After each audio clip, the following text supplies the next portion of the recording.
ओम तत्सत। आज मैं आपको एक अनोखी चीज़ बताऊंगा जिसके बारे में कोई बताता नहीं, और सब कुछ हर कोई कुछ बताता है जो दूसरे का बुरा करने के लिए। तो चलिए आज मैं एक अलग ही चीज़ बताऊंगा आपको जो आपके रोज़मर्रा की ज़िंदगी से जुड़ा रहता है और ये आपके जीवन में फलदायी रहेगा। चलिए बात करते हैं आज टोने टोटके के बारे में। हर टोने टोटके और तंत्र मंत्र की रामबाण काट है या आसान उपाय है।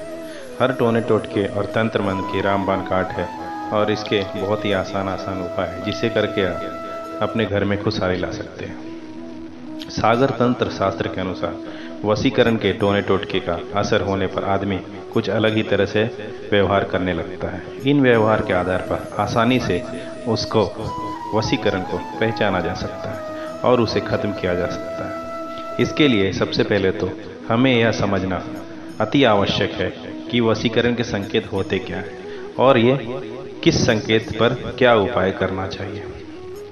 तंत्र मंत्र और टोने टोटके से बचने के लिए आम जीवन की रोजमर्रा की कुछ वस्तुओं को बेहद महत्वपूर्ण माना जाता है। घर की खुशियां पर अक्सर किसी की काली नज़र लग जाती है और नतीजे में कोई बीमार हो जाता है, किसी प्रकार की हानि होती है, लेकिन चिंता करने की कोई बात नहीं।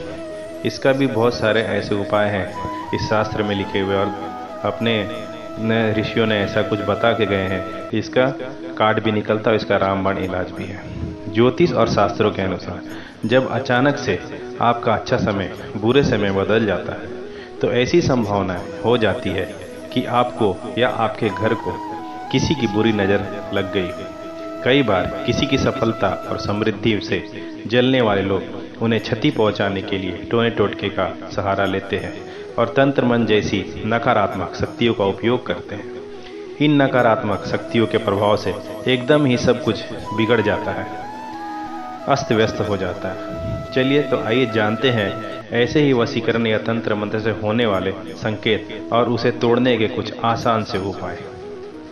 वशीकरण या तंत्र मंत्र होने का पहला संकेत अक्सर बीमार रहना। वशीकरण तोड़ने का पहला उपाय, इसके लिए सबसे अच्छा उपाय है सफ़ेद आंकड़े का पौधा घर में लगाएं तथा इस पौधे की जड़ को गले में बांध लें। इस उपाय से तुरंत ही राहत मिल जाती है। दूसरा संकेत समझिए, आदमी को एकदम से बहुत ज़्यादा गुस्सा आना। इसका उपाय बताते हैं। इसके लिए शनिवार के दिन लोबान, गंधक, राई तथा काली मिर्च लेकर हनुमान जी के ऊपर से 7 बार वार कर पीड़ित व्यक्ति की जेब में कुछ दिन रखे। बाद में घर से बाहर ले जाकर गाय के कंडे पर जला दे। इससे तुरंत ही राहत मिल जाती है। अब तीसरा संकेत जानते हैं, मानसिक रूप से बुरी तरह से अस्थिर हो जाना। इसका एक उपाय समझिए। इसके लिए जावित्री, गायत्री, केसर तथा गुगुल मिलाकर 21 दिन तक सुबह शाम गाय के कंडे पर जलाकर रखे। इससे बहुत ही जल्द आराम मिल जाता है रोगी को और जो इसके ऊपर टोना टोटका किया हुआ तंत्र मंत्र किया हुआ है। चौथा संकेत, अक्सर घर वालों से झगड़े होते रहना, तोड़ने इसका कुछ ना तोड़फोड़ करना, किसी को गाली गलौज करना, हर किसी से झगड़ा कर लेना, ये भी एक संकेत है। अब इसके बारे में हम उपाय जान लेते हैं। एक नींबू लेना है, लेकर पीड़ित व्यक्ति पर 21 बार वारना है। किसी चौराहे पर रखाना है और चौराहा मतलब जिसके 4 रास्ते हैं वहाँ पर रखाना है। इस दौरान पीछे पलटकर आपको नहीं देखना है, उसे रखकर सीधा अपने घर की ओर चले आना है। यह भी एक बहुत ही असरदार उपाय है जिससे आप इसका काट निकाल सकते हैं। पांचवा संकेत समझते हैं। पांचवा संकेत क्या रहता है? हमेशा वो इंसान सपने में डर जाना, अचानक सोते हुए उठ जाना, नींद में बड़बड़ाना।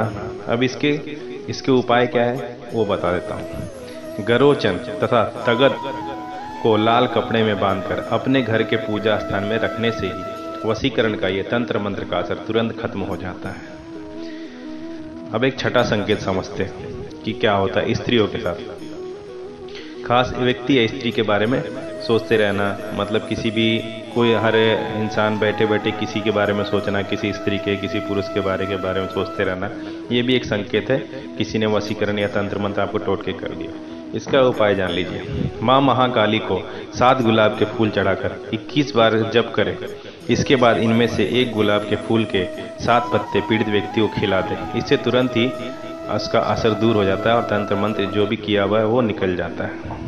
7वां संकेत, अमावस्या पूर्णिमा में हमेशा बेचैनी होना। जो भी जिसको ग्रसित है इस चीज़ से, उसका अमावस्या पूर्णिमा के दिन ही कुछ ना कुछ तो गड़बड़ी हो जाता है और उस दिन बेचैन रहने लगता है। तो इसका उपाय यह है कि पीली सरसों लेना है, गूगल, लोबान और गाय को घी मिलाकर धूप बनाए और सूर्यास्त के समय गाय के उपले पर इसको जला दे।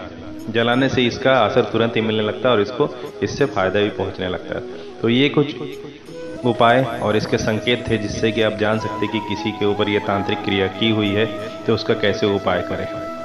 तो दुनिया में ऐसे बहुत सारे लोग हैं कि कुछ ना कुछ तंत्र टोटका करते ही रहते हैं और दूसरे को परेशान करते रहते हैं और इसकी उपाय कोई बताता नहीं। तो आज मैं आपको ये चीज़ सारे उपाय बता दिए और इसके संकेत बता दिए। अगर आपके साथ भी अगर ऐसा कुछ हो रहा है तो आप इसको समझिए और जानिए और इसके उपाय कर लीजिए। तो जो भी आपके घर में दुख, तकलीफ, अशांति फैली हुई है वो सुख शांति में तब्दील हो जाएगी और आपको सुख शांति के जीवन व्यतीत करने मिलेगा। ओम तत्सत।